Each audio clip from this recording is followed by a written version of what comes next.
Y gracias por estarnos acompañando en esta mañana del día de hoy, en este análisis para este día viernes 23 de agosto. Ay, hoy es un día que yo espero mayormente no de sorpresas, sería sobre todo de aquí a las 10 de la mañana, la agenda macroeconómica, como puede ver, está prácticamente vacía. No hay sorpresas para esta mañana, no hay mucho de donde nos pueda salir con algo el mercado, ¿no?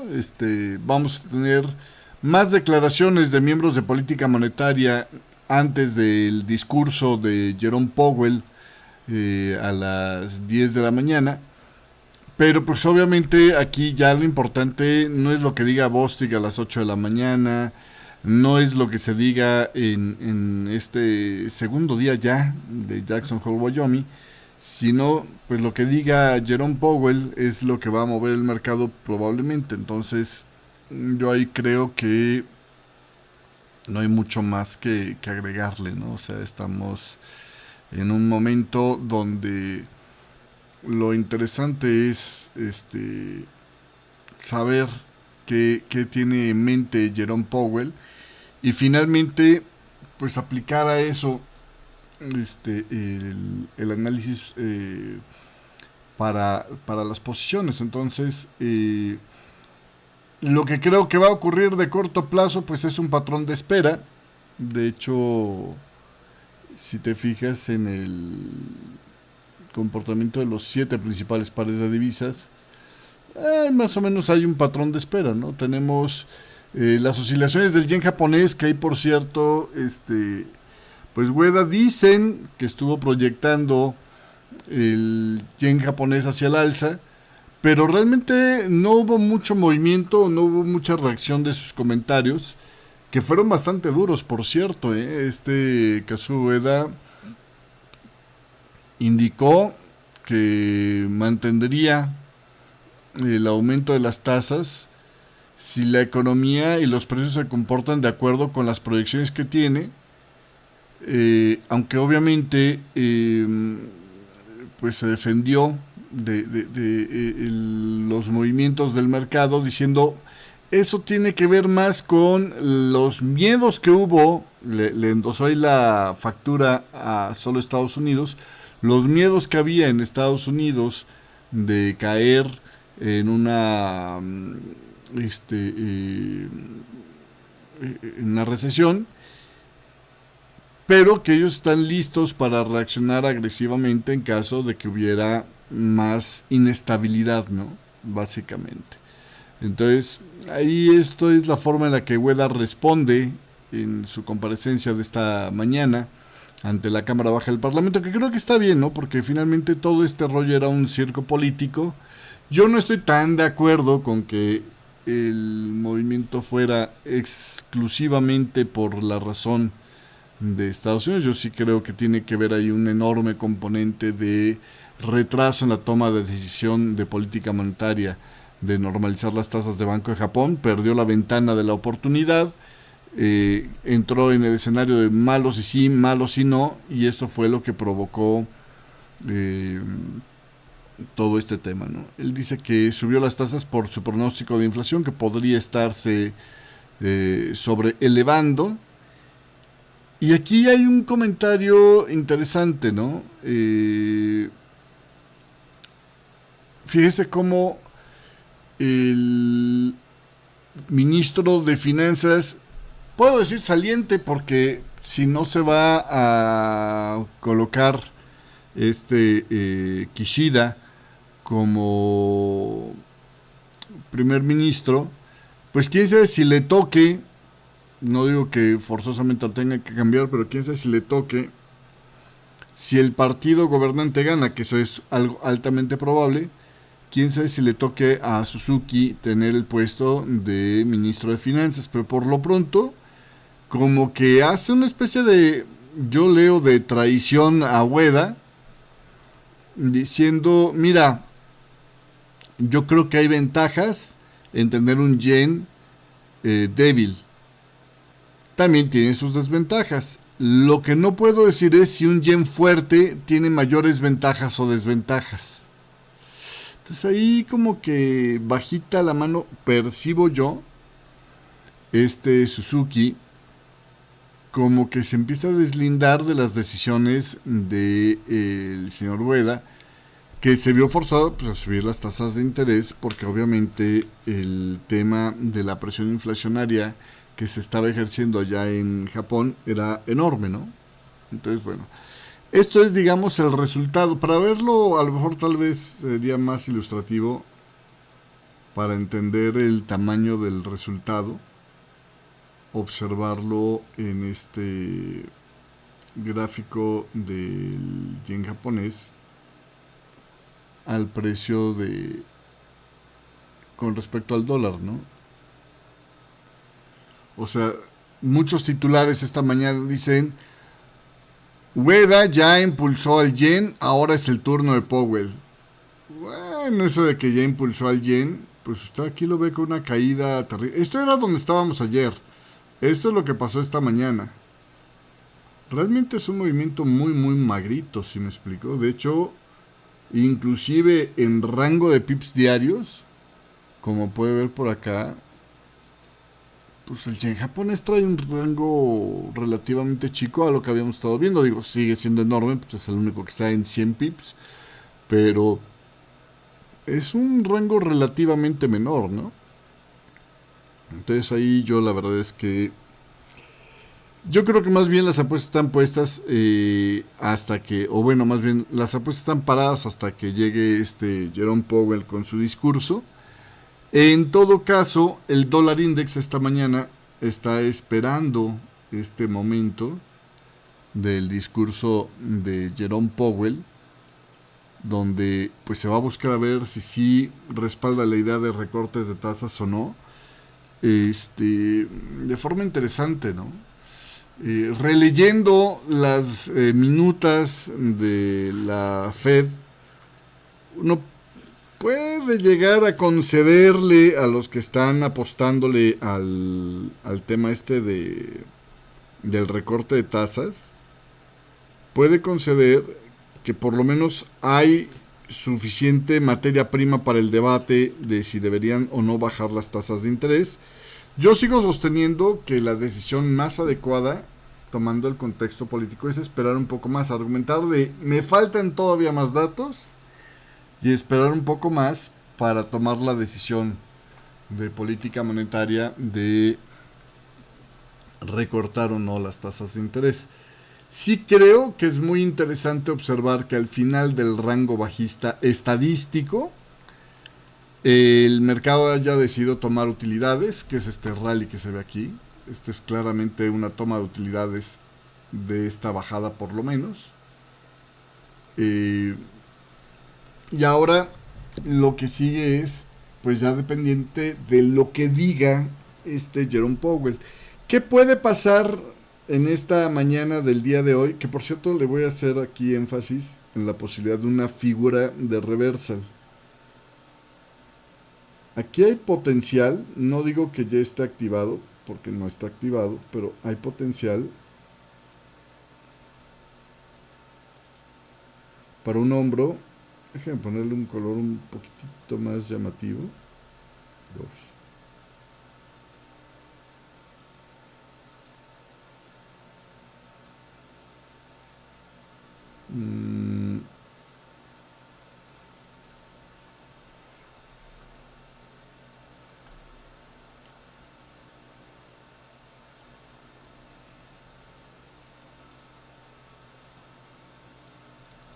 Aquí hay potencial para un hombro cabeza a hombro, si se fija usted invertido.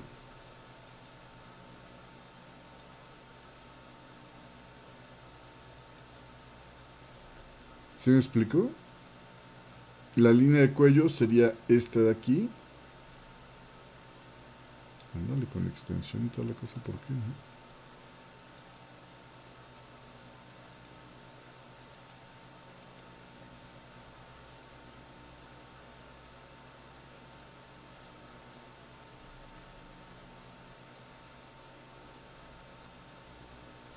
Esta sería la línea de cuello y entonces el rompimiento de esta zona, o sea, un cierre claro por fuera de esta zona, activaría este hombro, cabeza, hombro, que sería de corto plazo, pero sí trae una tendencia que revertir. Es un buen punto donde hay un reversal y aparte se configura con la ayuda de la divergencia previa de momentum.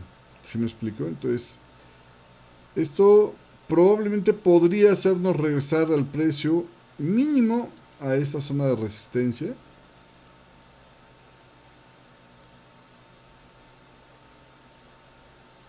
Chance de la que tenemos marcada por los time frames superiores, ¿no?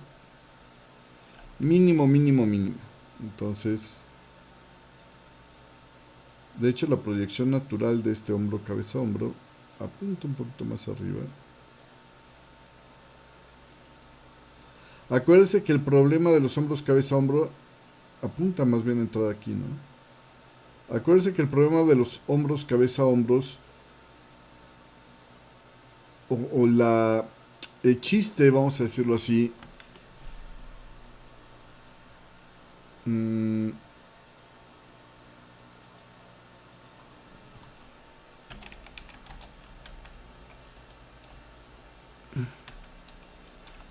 H1 y H4, por aquí también se vea.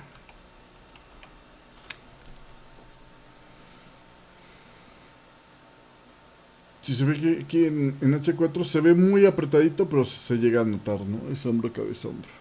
El problema de los hombros, cabeza, hombro, o bueno, el chiste, perdón, la ventaja de los hombros, cabeza, hombro, es que por lo general generan relaciones de riesgo-beneficio relativamente amplias. Esos son los hombros, cabeza más atractivos. Y por el otro lado generan el boleto de reintegro, ¿no? Lo que en Lotería de México llamamos boleto de reintegro, que es, pues no gana este premio más que volver a participar.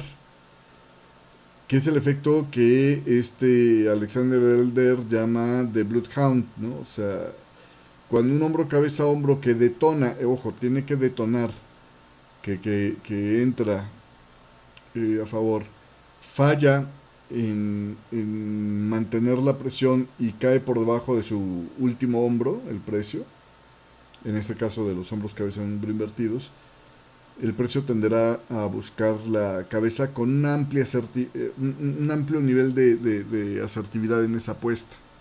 Entonces, eh, básicamente aquí lo que habría es esa confianza del mercado de que el cuello rompiéndose de alguna manera te da una relación de riesgo-beneficio positiva para intentar el reintegro. Si me explico, estaríamos hablando de 45-30. Bueno, si te vas exactamente al rompimiento, 35-35. Por eso es importante que esta inclinación sea bajista. Mientras más se tarde en romper, pues obviamente más probable que tenga esto. Esto es siempre y cuando ya se haya activado, ¿no? Este hombro, cabeza, hombro. Pero entonces aquí podremos ver que por lo menos el mercado está dejando las condiciones preparadas para una posible reacción de dólar hacia el alza, que en el tema fundamental coincidiría o tendría que ser ayudado por un Jerome Powell que no se quiera comprometer o que no se vea claro en si van a hacer un recorte de tasas en el mes de septiembre. Cualquier indicio de que todavía lo están pensando, de que queremos ver más datos por delante, aun cuando reconozca que va a haber una posibilidad de recorte de tasas ya en ciernes, debería de generar aun cuando reconozca que hay una posibilidad de recorte de tasas en ciernes, cualquier indicio de que quieren todavía ver un poco más de datos, va a empezar a enfriar las expectativas, que ahorita están altísimas, para un recorte en septiembre. En septiembre no está contemplado el hecho de que mantengan las tasas sin cambios. Y yo creo que, insisto, este es un error tomando en cuenta que estamos con una elección de por medio, ¿no? Y que realmente si no tienes una gran emergencia en el mercado laboral, ¿qué justificaría que te aventaras en contra de las elecciones con una disrupción de una decisión de tasas de interés? ¿Me explico? Entonces, Creo yo que ahí está el meollo de este asunto. De hecho, a ver, una pregunta interesante para la inteligencia artificial sería, ¿cuántas veces en una reunión de política monetaria antes,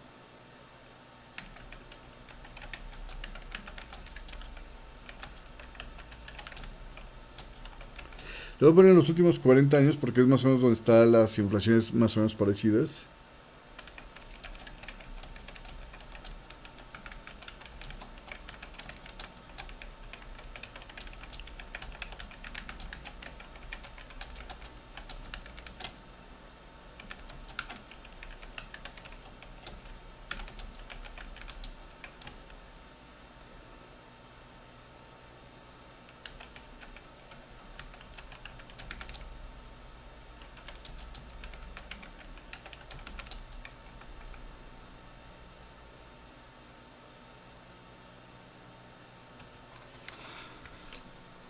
Mm,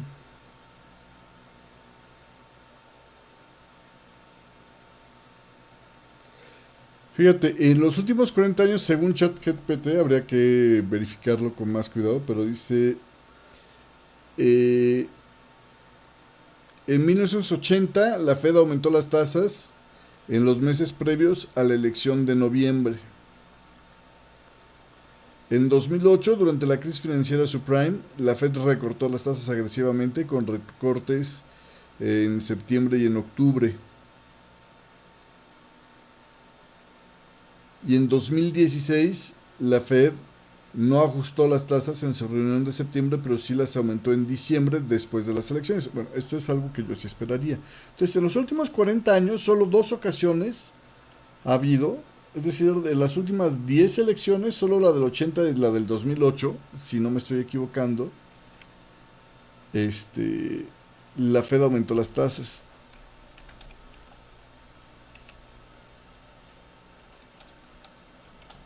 Okay.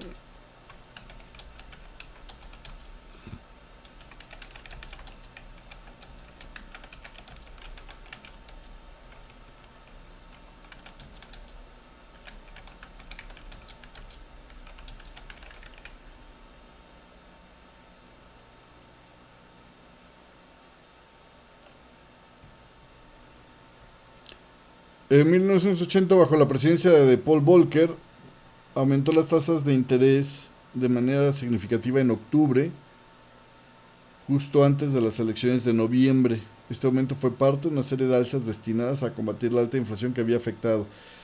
Nada más que hay que recordar que en ese momento la inflación estaba en niveles por arriba del 12%. O sea, era un tema extremo, ¿sí me explico? Ahorita mismo ni tenemos la inflación en un nivel siquiera consistente, ya no digas extremo o bajo, ni siquiera consistente con la decisión de, perdón, con el objetivo de política monetaria por parte de la Reserva Federal. Hay que ser justos. En los años 70, perdón, en los años 80 no había un objetivo de política monetaria, esto se inventó hasta después. Y luego, la inflación estaba en un 12% y de hecho sí fue como considerable que el Volcker estaba trabajando justo para contener la inflación, que era uno de los problemas de Reagan para la reelección, ¿no? Entonces, bueno, eh, el problema es que también contribuyó a una recesión después, en los primeros años de los años 80.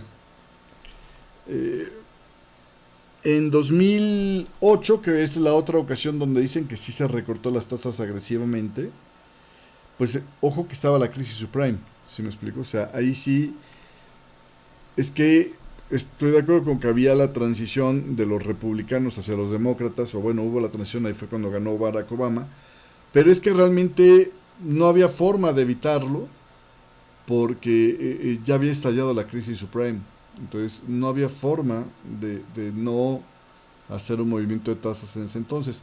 Eran momentos creo que mucho más críticos y extremos que ahorita que estamos literalmente en una especie de Goldilocks. O sea, usted sigue viendo la tasa de desempleo de Estados Unidos Y aquí nada más para reforzarle mi argumento de que ahorita no es momento de esto. Mm, Deme un segundito para... Por país. Aquí estamos. ¿Usted sigue viendo la tasa de desempleo? Mm, yo tengo un empleo. Aquí está. Aquí está. Y aun cuando ha subido al 4.3% y la gente está preocupada de que eso se les puede disparar, si lo mira en un contexto de largo plazo, a ver si aquí puedo mostrárselo. Este, aquí se ve, ¿no? Esta es la tasa de desempleo. Si lo miras en un contexto de largo plazo, estamos en la parte baja del rango, o sea, estamos todavía en los Goldilocks del mercado laboral, ¿sí me explico? Es, insisto, un nivel apenas por arriba de lo que se creía por mucho tiempo que era el mínimo sustentable, o sea, donde se podría sostener una tasa de desempleo en Estados Unidos. Entonces, realmente no estamos con niveles de desempleo altos ni de lejos. Eh, si vemos por aquí, por ejemplo, mm,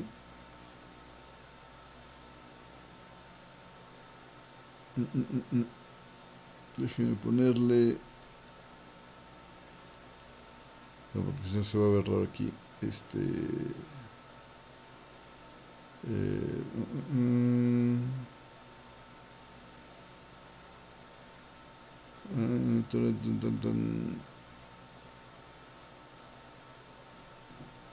employed persons, employment rate. No, pues es que va a ser lo mismo, ¿no?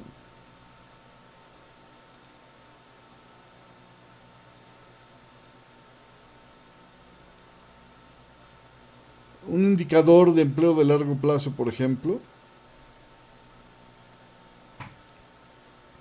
estamos en la parte alta del rango, ¿sí me explico? Estamos en el mejor momento de empleo en, en bastantes años, ¿no? Este es la década y esto es en toda la historia desde ese entonces. Obviamente la población ha subido y esto ayuda al número de personas empleadas a tiempo completo, pero estamos en un nivel extraordinariamente amplio, ¿no? Eh,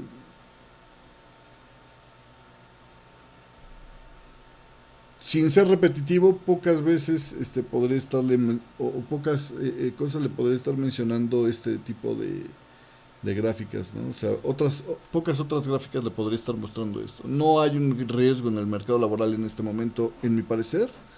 Puede estarse gestando, pero no hay algo que haga que urgentemente tengas que mover las tasas justo antes de una elección. A diferencia de, vuelvo al punto, ¿no? El tema de lo que fue el tema del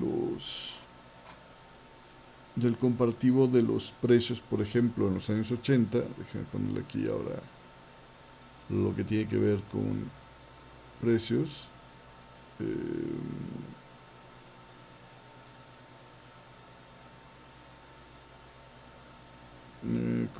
Inflation rate.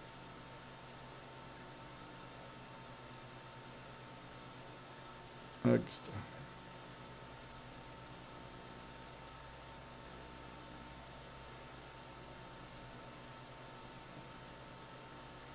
El momento donde se tomó la decisión de mover las tasas allá en Estados Unidos en los años 80 que dieron ese golpe fue justamente aquí, ¿no? En octubre, más bien para ser exactos. Septiembre.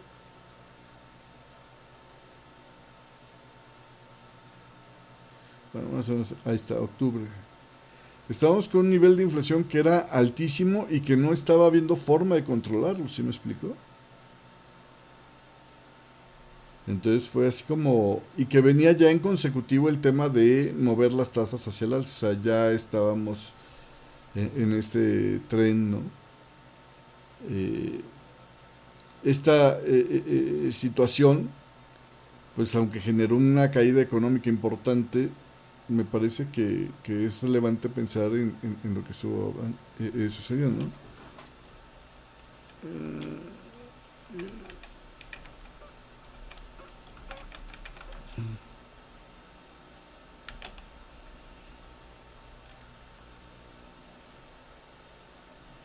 Vamos a compararlo aquí con la tasa.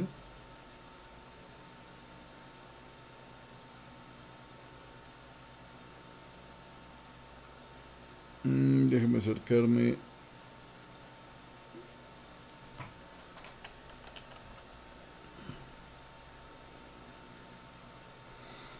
Solo para mostrarle el momento. Ah, caracas, ¿por qué no me peló?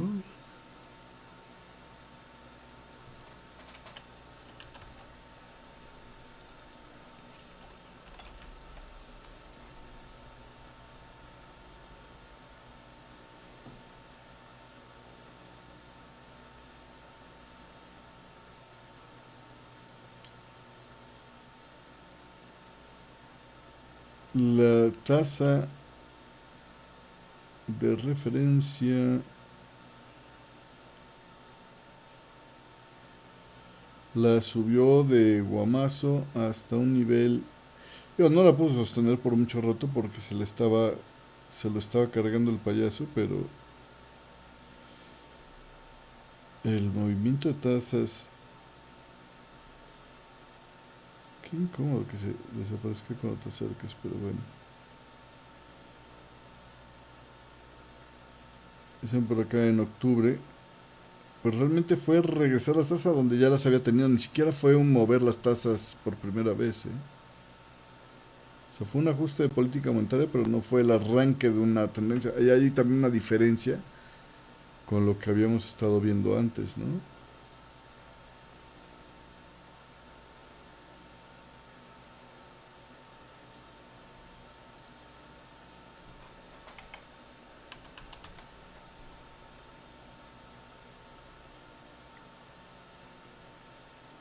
Sí, ahí está, vea.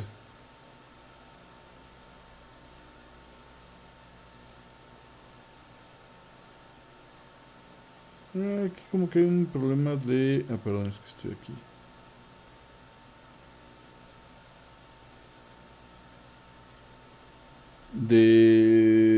Ahí está. No, sí fue un arranque. Había empezado el ajuste en agosto, o sea, no fue ni siquiera el cambio justo en las elecciones. Ya habían tomado la decisión desde agosto, luego en septiembre subieron las tasas, en octubre subieron las tasas, aquí ya no tenemos reunión de octubre, y luego en diciembre volvieron a subir las tasas ya pasadas las elecciones. En noviembre subieron las tasas, feo usted. ¿Vale? Pero ya habían arrancado ese trenecito desde antes. Entonces, aquí la diferencia es, no estamos arrancando un movimiento de tasas justamente en ese momento. Y luego la otra, pues la inflación no la tenemos en estos niveles ni de broma, ¿no? Entonces, creo que es un escenario totalmente diferente al que podríamos comparar con el momento actual de la Fed, como para que irrumpa en el escenario político, iniciando un movimiento que claramente beneficiaría. La situación no es tan extrema en el mercado laboral, es mi argumento, como para arrancar un movimiento de tasas justamente antes de esta elección. Entonces yo por eso creo que Jerome Powell, su chamba es muy bueno para contener al mercado.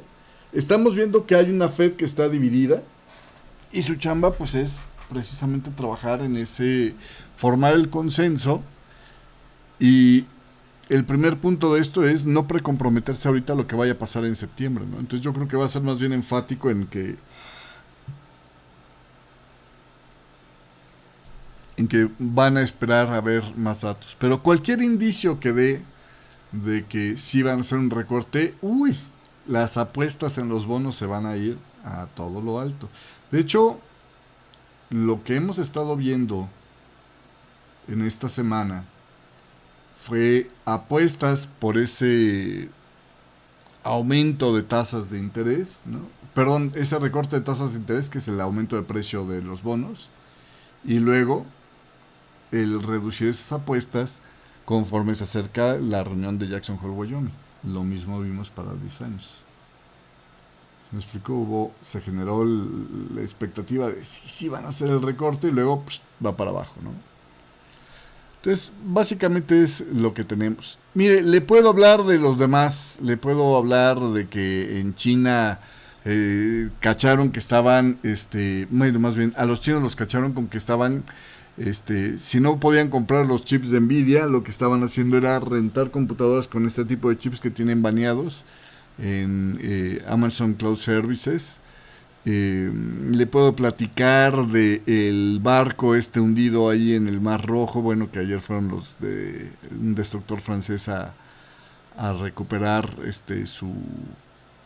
sus navegantes, porque estaba ya sin comando, digamos, ese barco. Sobre las expectativas que dicen en Israel de que esperan que jamás le va a atacar ahora sí Hezbollah y jamás van a atacar a Israel la próxima semana si fracasaran las conversaciones de la Franja de Gaza. Todas estas cosas podrían ser interesantes, pero hoy, honestamente, con que nos centremos exclusivamente en lo que va a decir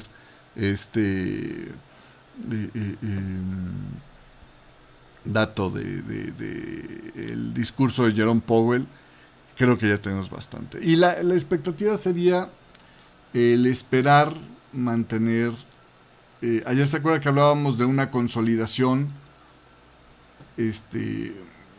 casi esquina con un reversal. Yo creo que la zona de consolidación podría, sobre todo si resiste el arranque de la mañana de la sesión americana, podría concentrarse en esta región en lo que llega el momento. Entonces puede que haya algo de presión alcista en el dólar para esperar el dato, y ya después dependerá de si Jerome Powell confirma que sí va a haber un recorte de tasas de interés, esto se despepita, o si Jerome Powell se muestra parco, reversal se activa y vamos a ver eventualmente el precio intentar regresar hacia esta zona de resistencia.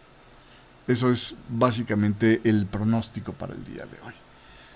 Hasta aquí voy a dejar el tema del análisis macro, porque honestamente no tiene mucho más sentido ver todo lo demás, que el crudo, que el oro, todos se van a mover en relación a cómo vaya el discurso de Jerome Powell. Todos están relativamente planos. No hay ahí gran interés. Hasta que venga lo de Powell es que se va a saber qué onda con esto. Y por el otro lado, bueno, nada más el comentario sobre la inflación de Japón, que creo que ya lo hicimos, pero no lo mostré como que muy detalladamente. Aquí nada más en el tema de la inflación de Japón hay un tema, ¿no? La inflación general en Japón se está manteniendo. Aquí se lo pongo. La inflación general en Japón se está manteniendo, la de cabecera, la general, la que incluye los alimentos frescos, se está manteniendo en el 2.8%. Eso quiere decir que los alimentos frescos están bajando, porque la subyacente, la que excluye los alimentos frescos, está subiendo otra vez 3.2%.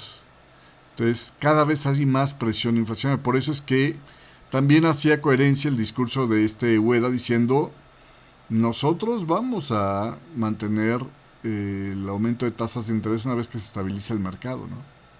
Así de simple y de sencillo. Ojo que también, por cierto, un discurso de Jerome Powell de decir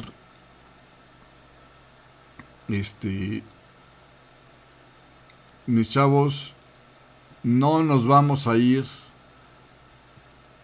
con un recorte de tasas podría estar volviendo a elevar el dólar y tirando al yen japonés. Y ahí nada más, eso es algo que toda la semana se me había pasado estarle comentando. Nada más, a términos de cierres de precio, que podría ser, a lo mejor aquí se tiene más fácil así. A términos de extremis de cierre, la oscilación que llevamos tendría que estar el precio escalando prácticamente 500 pips para llegar a la intervención. Curiosamente, cuando se acercó el precio a este nivel de los 150-30, es que se dio el retroceso también, curiosamente. Yo sí creo que aquí hubo cierta parte de operadores que empezaban a temer que el Banco de Japón, Suzuki, saliera a intervenir al mercado y entonces exacerbaron la toma de utilidades de este rally. Acuérdense que habíamos arrancado de repente con este movimiento, digamos, positivo para lo que era el tema de... Ay, perdón, esto es más para arriba. Ahí está, para que vean las fechas. ¿Cómo se llama? De lo que era la recuperación del yen japonés. Y luego vino la debacle justamente cuando la recuperación del yen japonés y luego vino el rebote. El rebote se paró justamente cuando estaba a punto de alcanzar el 4% en menos de una semana. ¿Sí me explico? Entonces, una oscilación, ponga usted desde este rebote, todavía podría darle espacio a el Banco de Japón a reaccionar hasta los 151. Yo veo muy difícil que haya una reacción al anuncio de Jerome Powell si se mantiene parco. Si dijeran, no hombre, ni de locos vamos a bajar las tasas de interés todavía, entonces ahí a lo mejor se dispara el dólar mucho, y porque se reconfigurarían las apuestas de bonos. Pero si no, simplemente vamos a ver cómo se retroceden las apuestas por dos recortes. A lo mejor empiezan a aparecer apuestas por un recorte de tasas, por 0 recortes de tasas. Y hay el grupo fuerte todavía en un recorte de 1/4 de punto. ¿Vale? Entonces, bueno, hasta aquí la dejamos para lo que es el análisis previo macroeconómico. A la gente que me está viendo como radio escucha, pues nos vemos en punto 9, ahí para ver qué nos dice Jerome Powell. Prácticamente estaremos saliendo al aire con Jerome Powell hoy. Y a la gente que nos está escuchando en vivo como suscriptores de Servicio de Análisis, quédese con nosotros. Ahorita ya empezamos la parte del análisis de los 7 pares. Y a la gente que nos está viendo como suscriptor en una versión grabada, cambie de video. Nos vemos.